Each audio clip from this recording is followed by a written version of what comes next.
स्वागत है आप सबका मेरे चैनल मेरी आवाज़ में। आप सुन रहे हैं कहानी let's fall in love together, मेरी यानी कि सीक्रेट राइटर की आवाज़ में। तो आइए शुरू करते हैं कहानी के अगले भाग को। एक बहुत ही खूबसूरत सा वाइट कलर का घर जो कि लगभग 2 एकड़ में बना हुआ था। घर प्लॉट के बीचों बीच था जिसके आसपास बगीचे बने हुए थे। बैकयार्ड में एक पुल था जिसके आसपास रेस्ट चेयर रखे हुए थे। वहीं गार्डन में बने हुए सेट के नीचे एक कपल बैठे हुए चाय पी रहे थे। दोनों की एज यही कोई 50-55 के बीच होगी। तभी लेडी ने कहा, अरोरा साहब, आपने कुछ सोचा है हमारे बेटे के बारे में? आखिर कब तक वो इस तरह रहेगा? उनकी इस बात को सुनकर अरोरा साहब यानी कि मानस अरोरा के चेहरे पर गंभीरता छा गई। उन्होंने गंभीर होते हुए कहा, हमारे बेटे की जिंदगी खराब हो गई है। पता नहीं वो कौन सी मनहूस घड़ी थी जब वो मेरे बेटे को मिली थी। उसके बाद से कभी भी हमने अपने बेटे को पुराने जैसा नहीं देखा। उनकी बात सुनकर वो लेडी जिनका नाम दिव्या अरोरा था वो कहती है, सही कह रहे हैं आप अरोरा साहब। हमारा बच्चा जितना जिंदा दिल था अब उसकी एक हंसी देखने को भी दिल तरस जाता है। न जाने कब उसकी वो पुरानी मुस्कुराहट देखने को मिलेगी। उनकी बात सुनकर मानस जी कहते हैं, आप चिंता मत कीजिए, एक दिन वो दिन जरूर आएगा जब वो उसकी यादों से बाहर आकर किसी से शादी करेगा। अब उसे वापस पुराना वाला हमारा बेटा अब हमारी बहू ही बना सकती है। उनकी बात सुनकर दिव्या जी कहती है, आप सही कह रहे हैं अरोरा साहब, लेकिन ये लड़का शादी करने को तो माने। हम जब भी उसे इसकी शादी की बात करते हैं तो वो टाल जाता है। ऐसे में कैसे होगी उसकी शादी? उनकी इस बात को सुनकर मानस जी कहते हैं, आज पापा से कहता हूँ कि वो बात करके देखे, शायद वो उनकी बात मान जाए। उनकी बात सुनकर दिव्या जी हाँ में सर हिला देती है। इसी के साथ दोनों घर के अंदर की तरफ चले जाते हैं। घर के अंदर का दृश्य बाहर से भी ज़्यादा खूबसूरत था। घर का हर कोना रॉयल्टी को दर्शा रहा था। मानस जी एक रूम की तरफ बढ़ जाते हैं तो वहीं दिव्या जी किचन की तरफ बढ़ती है। कुछ देर में वो सबको आवाज़ देती हुई ब्रेकफास्ट के लिए कहती है। कुछ ही देर में एक रूम से 70-75 के आसपास के एक कपल बाहर निकलते हैं। ये है शांति अरोरा और उनके पति महेश अरोरा, इस घर के सबसे बड़े मेंबर। दोनों आपस में कुछ बातें करते हुए डाइनिंग हॉल की तरफ आ जाते हैं। वहीं एक और रूम से एक 40-45 एज ग्रुप के एक कपल आते हैं। ये हैं वेद अरोरा और वैदेही अरोरा। दोनों ही बहुत एलिगेंट लग रहे हैं और साथ ही एक दूसरे के साथ बहुत अच्छे भी लग रहे हैं। वो भी आकर डाइनिंग हॉल में बैठ जाते हैं। तभी वहाँ एक लड़की भागती हुई आती है और आकर सीधे दिव्या जी के पीछे जाकर छिपते हुए कहती है, ताई जी बचाइए मुझे वीर जी से, सुबह से मेरे पीछे पड़े हुए हैं। उसकी बात सुनकर दिव्या जी अभी कुछ कहती या करती उससे पहले ही वहाँ एक लड़का आता है और कहता है, ताई जी आप इसकी बात ना सुनो और इससे पूछो कि इसने क्या किया है। उसकी इस बात को सुनकर दिव्या जी उस लड़की की तरफ देखती है और पूछती है, क्या किया है तूने? उसकी बात का जवाब देते हुए वो लड़की कहती है, ताई जी आपको लगता है मेरी जैसी मासूम सी बच्ची किसी का नुकसान कर सकती है? तभी वहाँ एक और लड़की आती है और कहती है, हाँ मेरा बच्चा तू इतनी मासूम है कि कहाँ किसी का नुकसान करेगी। बस इंटरनेट पर क्राफ्ट्स देखकर तूने इसकी 3 शर्ट और 2 टी-शर्ट ही तो काटे हैं, इससे ज़्यादा क्या ही किया है तूने? उसकी बात सुनकर वैदेही जी अपना सर पीट लेती है और कहती है, हे वाहिगुरु क्या करूँ मैं इस लड़की का? हर वक्त इसके दिमाग में कुछ न कुछ उल्टा सीधा ही चलता रहता है। पता नहीं इसको इंटरनेट का एक्सेस कौन दे देता है जो ये इतनी उल्टी सीधी हरकतें करती रहती है। उसकी इस बात को सुनकर वो लड़का जो कि समर्थ था वो कहता है, बीजी आप तो ऐसे बोल रही हो जैसे आपको पता ही ना हो।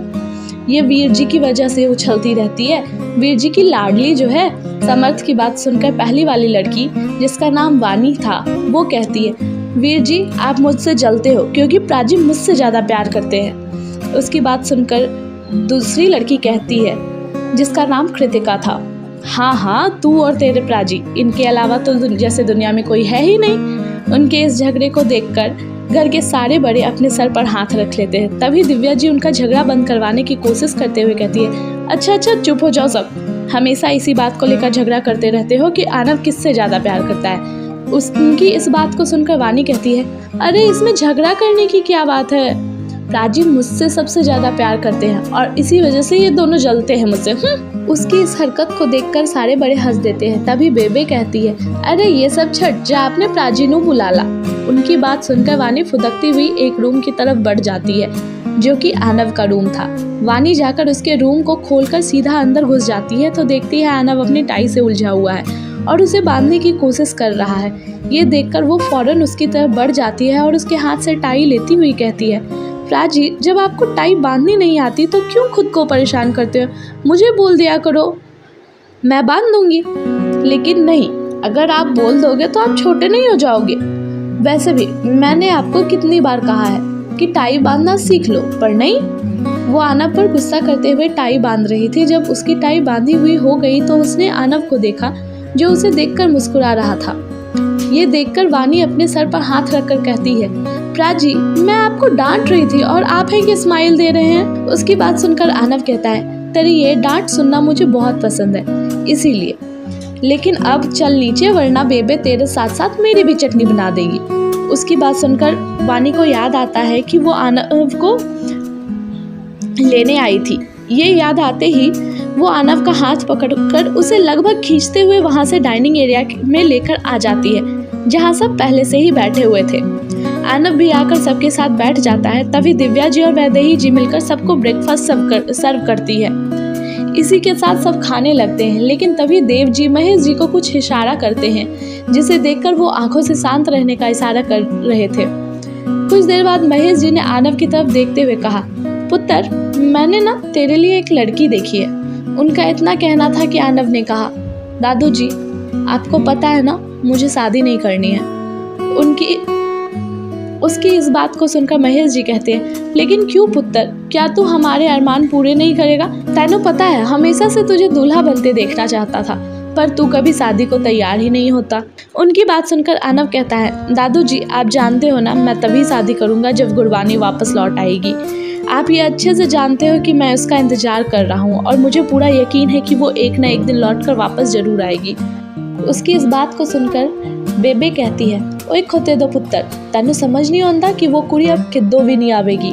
अगर वोनू आना हुंदा तो कब का आ गई होंदी सी। तैਨੂੰ याद है ना कितने साल हो गए वोनू गए हुए?